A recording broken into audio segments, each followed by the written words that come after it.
ఇందాక అమ్మాయి బెండకాయ కోసమని 2 కలర్ తీసుకుంది, గ్రీన్ అండ్ ఎల్లో. దాన్ని వేస్ట్ చేయకుండా ఇలా మైదా పిండి కలిపేసుకున్నానండి. గ్రీన్ అండ్ ఎల్లో మిక్స్ కలిపేసుకున్నాను మొత్తం.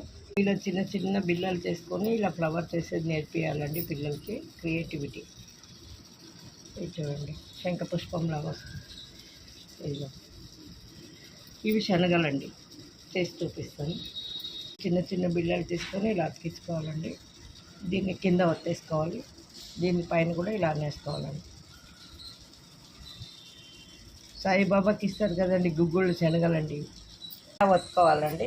పెటల్స్ చేసి ఫ్లవర్ చూపిస్తాను. కట్ తీసుకోవాలండి 2, ఇది 3వది. 4 పొరలు వస్తుందండి. దీనిలో రౌండ్ షేప్ పెటల్స్ కట్ చేసుకోవాలి. పొడుగు పెటల్స్ ఉంటాయి కదండి, ఇది ఇలా మడత పెట్టేసుకోవాలండి.